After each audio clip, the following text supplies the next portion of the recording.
FC บดทุกคนเนาะนี่จะทำมาขอบคุณพี่น้องปานเอาหันเลยยอดพี่น้องเอาไว้กินมักม่วงกันวะโอ้เพิ่นยังบำรุงร่างกายก็เพิ่นว่ามาเมื่อยว่าซั่นเอาวะบาดนี่นะชวนค่อยตลอดเลยบ่เมื่อยบ่บาดนี่นะมาย้อนเพิ่นอยากกลับได้บาดนี่มาก็บ่เป็นหยังงานคอยได้นายพานเอ้ยพี่น้องมากินกับธรรมศาสตร์อยู่กับธรรมศาสตร์พี่น้องเอ้ยปีหอยนี่มาแซ่บๆนำกันนี่เอานะปอกเปลือกใส่อันนั้นซื้อทั้งย่างนี่ก็ได้ขนาดอันตัวห้อยนะเจ้าหน้าเป็นท้องย่างนี่เนาะทุกอันเนาะขึ้นอยู่น้ำหอยน้ำคนละนี้ละท่านช่วยเอาเลย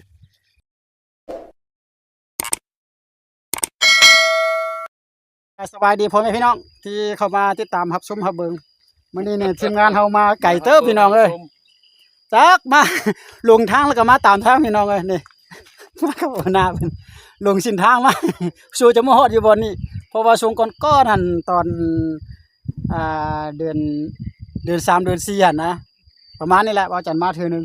เรามาฮอดปัจจุบันบ่จักก็บ่มาแล้วก็โดนแล้วก็ลงทางเด้พี่น้องก็ยังใครลงเท่าใดก็มันก็ยังบ่ฮอดคือเก่าหั่นล่ะพาพี่น้องมาเก็บหอยพี่น้องมังงมหอยอยู่ในน้ำนี่บ่ฮู้ว่ามันสิมีหรือบ่มีเบาจันก็บ่เข้าใจเนาะมันมีบ่หั่นนะก็สิประมาณนี้แหละพี่น้องตอนนี้ได้ก็พัดจะพากันลงแล้วก็ไปมุดลองเบิ่งเนาะมาฮอดนี่ทางหลังเบาจันก็เพิ่นโตนกพี่น้องสุดก่อนมีแต่เจ้าหนึ่งโตอยู่พุ่นเดี๋ยวนี้เขาก็มาตั้งใหม่แล้วพี่น้องเนาะเขาจะไปทักทายสบายดีๆนำเพิ่นนั่นก่อนเฮาจึงจะมาลุงหนองพี่น้องเอ้ยไปลุยเอามาผืนนึงนี่ตัวอ้อมนั่นเด้ออ้อมตัวนั้นเด้อปลาน้อยยาวอยู่ยาวอยู่นี่เบิ่งไหมพี่น้องเอ้ยฮะแม่นนี่มุดเอาอยู่แถวนี้แหละบอนนี่แหละตอนหน้าเฮานี่แหละจักจะมีบ่มีก็ลองเบิ่งเนาะฮะเนาะทีมงานเอามา1 2 3พี่น้องรถจักร2คันเนาะอันนี้ของกระเจ้ามาต่อนกเองเนาะว้าแห่นะ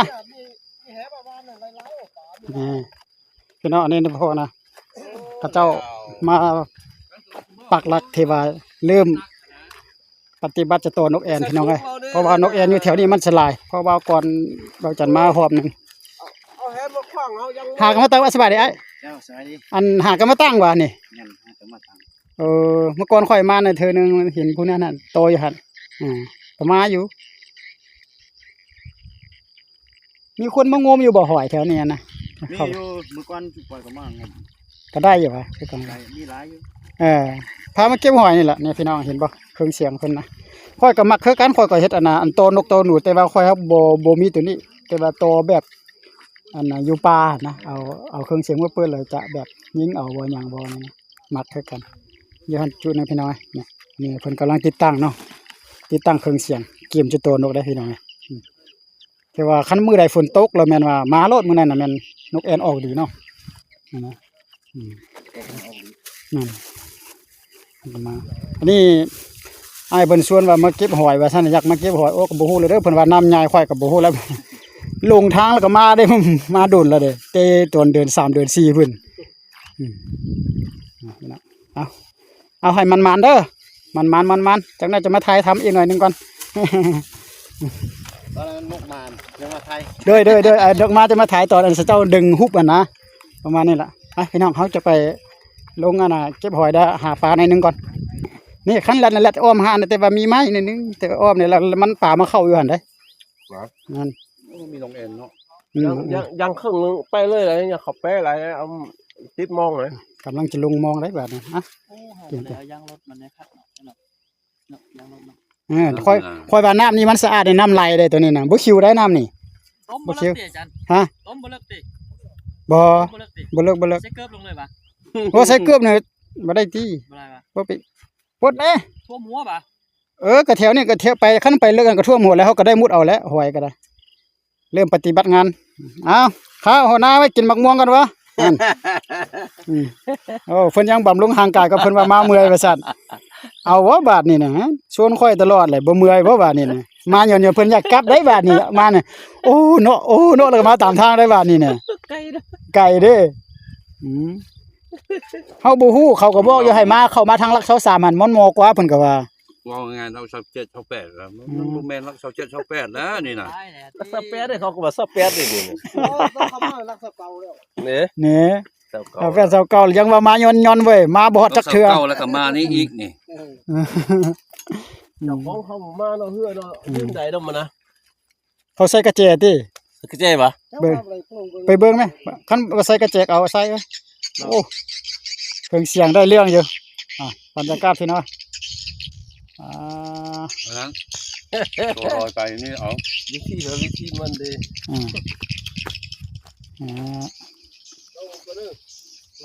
เอาได้ให้มันมานเด้อมันมานเด้อนี่ผู้ลุงมองกับนี่แล้วบาดนี่นะมีขี้เหงื่อหลายน่ะ บ่มีขี้เยอะมันปลาเข้าอยู่หั่นน่ะเข้าไปแล้วก็ไล่อยู่หั่นก็ได้ลุงมองแล้วย่างไปแล้ว พวกเขาทูดินนะทูดินมะกองนะยาวแล้ว คือแม่นว่ะแม่น นั่นก็ว่าเป็นหยังนั่นคอยได้นายพานเอ้ยนายพานได้นั่นนี่พี่น้องนี่ทีมงานไปดำออกมาสุดเดียวมานี่ไผน้องไงพาพี่พาน้องมาเบิ่งนะโอ้มันมีบนโฮมนี่นี่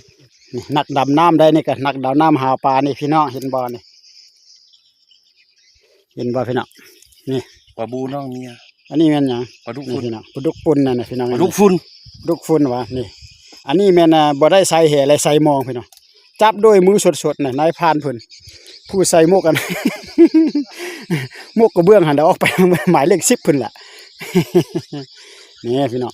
นี่บักหอยเฮาน่ะ2เป่าล่ะพี่น้องเห็นบ่ฮะนี่เนื้อใหญ่ๆงามๆแบบนี้หมดพี่น้องเอ้ย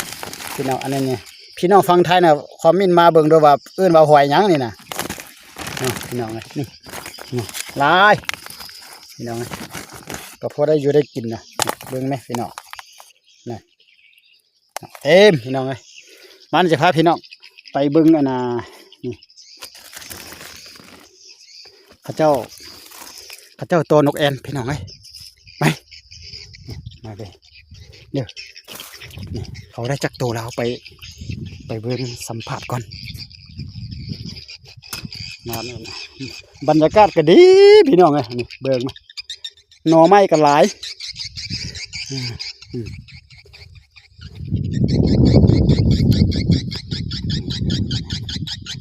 โอ้ดังไฟบ่ได้จักโตแล้ว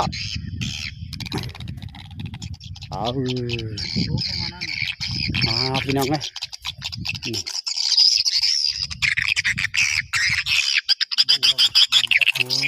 พี่น้องเป็นได้จักโตแล้วก็กำลังจะปีงเลย พี่ใส่ แล้วจะใส่นกอยู่ด้วย เบิ่งพี่น้อยเนี่ยมาแล้วโอ้บ่ทันซับ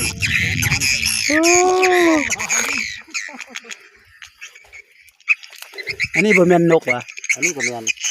จักตัวพี่น้องเอ้ย นก2ตัวตัวนี้ นี่2ตัวอยู่นี่2ตัวได้พี่น้องนี่นกแอ่นงับเรียบร้อยโอ้ลุดซ้ำพี่น้อง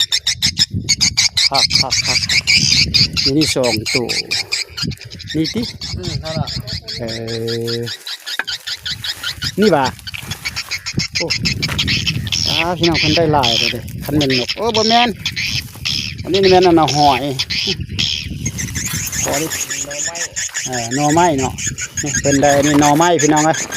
โอ้พี่น้องหน่อไม้กับเพิ่นก็เดี๋ยวโพต้มโพแกงเลยพี่น้องเอ้ยอุ้ยหน่อก็หน่องามๆอยู่ในถุงเลยล่ะแต่ขออนุญาตได้เด้อเบิ่งเด้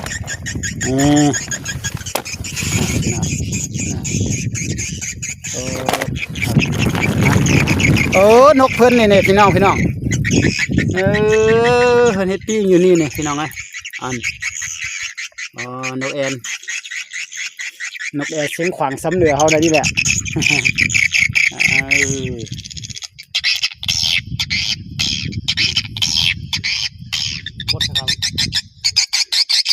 เจ้านั่นเพิ่นมาต่อตลอดได้เดือนโอ้ได้หลายเลยใครตัวเท่าไหร่เดี๋ยวนี้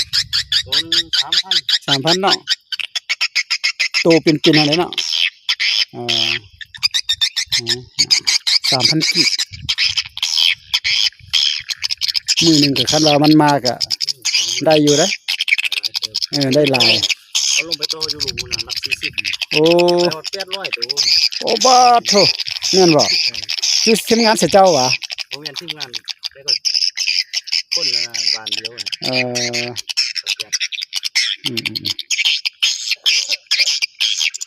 ครับบางมือมันลงมื้อใดน่ะมื้อใดฝนตกคือสิลงดีเนาะเอามันเขาหน่อยมีแต่งมหอยว่าจะดังไฟซะแล้วดังไฟไปดังอยู่ไสมันแดดร้อนเนาะบ่มีวนอยู่เด้ดังไฟจะจี้หอยกินซะละ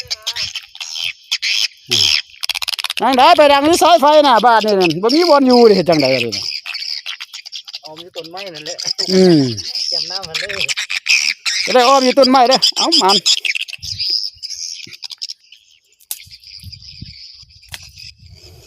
เอามาจักกอกได้ไหม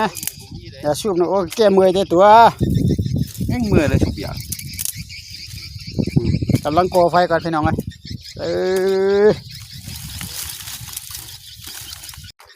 สบายดีโอ้ได้หลายปะขออนุญาตเด้เป็นส่งทีมงานได้พี่น้องคนนี้แมนนี่ขออนุญาตเบิ่งเด้อได้หาได้ซ้ำนี่ตินี่พี่น้องอยู่นี่จักตัว3ตัวคนมาได้หลายจะซื้อใช่ไหมซื้อปิ้งกินใช่ไหม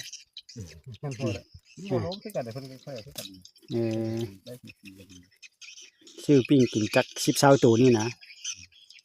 นี่3ตัวพี่น้อง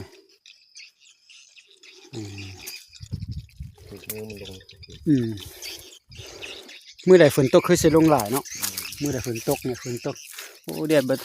ฝนบ่ตกหลายมื้อเลยเด้อันไปโตอยู่บนฟากนั่นเคยสิได้นะแต่ว่าฮักมันบ่ทันไปบ่ตะค่อยดำไปบ่มันจะมีออกล็อกหน่อยนึงนะทางออกหน่อยนึงให้มันเป็นแป้นแล้วก็กิ่งไม้เคี้ยวออกเบิดจะได้อยู่บ่นี่น่ะฟากนี่นะขึ้นไปอยู่บ่นี่นะขึ้นไปบ่ได้มันมีป่อมเพียงไว้นะแต่คันลงอยู่แถวนี้ก็ได้คือกันน่ะ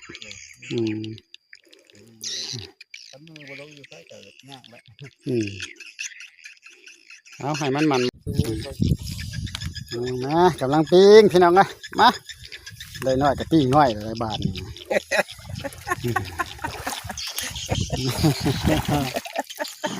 โอ้มันจีหอยปิ้งปลานั่นกับนี่แล้วคุณชุกความสุขอยู่ปลาอยู่ภูเอาบรรยากาศมาฝากพี่ฝากน้องฝากแขกฝากคนFCบดทุกคนเนาะนี่สถานะขอบคุณพี่น้องปานเอาหัน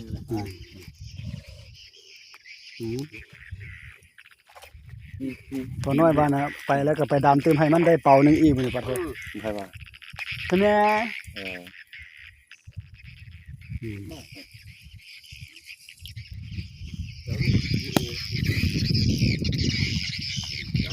ี่หอยนี่เจออยู่หันละบอลเก่าหันนี่บอลหันโอ้ออกมานอกในหนึ่งบักละลายตัวเอาน้อยตัวเอาจังใหญ่ๆยังลายอยู่มีพอยังเอาหอยแล้วก็เก็บใส่นี่ก็มีแต่เบื้องเดียวแล้วก็รูปก็ใส่รูปแล้วก็ใส่พกเสื้อเอามือหล่อนเยอะหน่อยอะไรเนาะสว่างเลยเอาอีกเป้านึงวะเรียกว่าจังหวะเรียกว่าโจ๊ะวะเรียกเตะว่าถามเจ้าแล้วมือได้บอลรถเจ้าค่อยถามเอา ก็ว่าเอาตื่มเนาะ เอาเต็มคันบ่เต็มเปล่าก็เอาเต็มครึ่งหนึงซะซั่นน่ะครึ่งหนึงว่าเลยว่าพุ่นอ้ายหมู่เพียงย่านไปบ่ได้ล่ะบ่ เอาได้หรอกว่า นั่น เอาได้ หัวหน้าทีมงานจีหอยพี่น้องจีหอยแก้มเหล้าหอยปากกว้างแก้มเหล้าเข้ากันทั้งแสบทั้งมันห้อยขดห้อยซอยหอย แต่บ่ได้ห้องเพลงโดนเลย จังได๋มาแก้มเหล้าห้องเพลงบ่ เมื่อบ้านเนี่ย นี่น่ะจับมือเพิ่นก็เรียกก็บ่ได้เฮ็ดอะไรเป็นมืออื่นเพิ่นละนี่เนาะ ขายเครื่องลงมาคือเฮาเพิ่งก็เข้าเมื่อนั้นเด้มื้อเรียกได้มื้อบ้านเนาะเอาไปอยู่ลาเนาะมันแบบ 4 โมงหมูพักเสียงแต่ว่าท่านได้รอเขา4 โมงไปแห้งนี่หรอก พี่น้องมากินกับธรรมศาสตร์อยู่กับธรรมศาสตร์พี่น้องเอ้ยจีหอยปิ้งหอยนี่เอามาแซ่บๆนํกันนี่ เอานะ ปอกเปลือกใส่ อันนั้นซื้อทั้งยางนี่ก็ได้อันน่ะ ปลา อันตัวห้อยน่ะเจ้าหน้าเป็นลงยางนี่เนาะ ปอกเปลือกให้กินก่อนในไข่ปลานี่นะ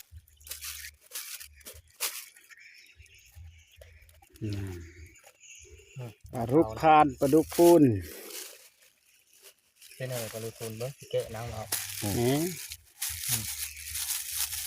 สุกแล้วบ้านนั่นน่ะ เดี๋ยวมาไว้กันนะโอ้เป็นหอมนี้นี่เนาะปลามันเนาะ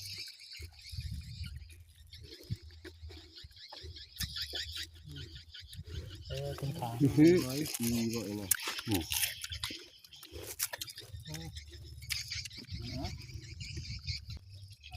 สุกแล้วว่ะ ทุกอันเนาะขึ้นอยู่หวยน้ำกันแล้วนี่ละท่านเชื่อเอาเลย ขนาดเผาหนังสมัยนะ ยึดเลยมันขึ้นหนาดิ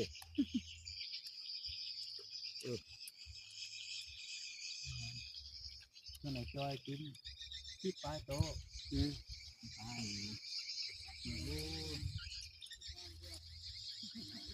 เจ้าโว้เจ็บปาน ระวังน้ำขึ้นเอาไปน้อยเนาะน้ำขึ้นหอดที่จะตายเขาย่างเอาไปน้อยนะ กินข้าวได้ เอาแม่กินข้าวมาแม่ ก็ยืนเปื่อยเลยเอาน้ำเปรี้ยวว่าอาบน้ำเลยนะ ทำไรอ่ะ นี่นะ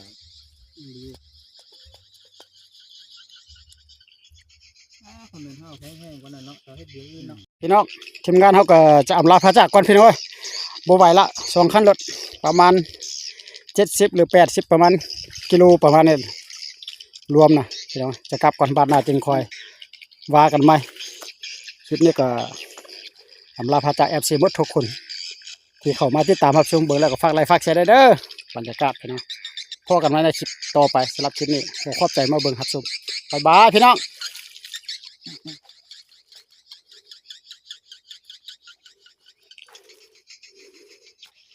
ย่างบาท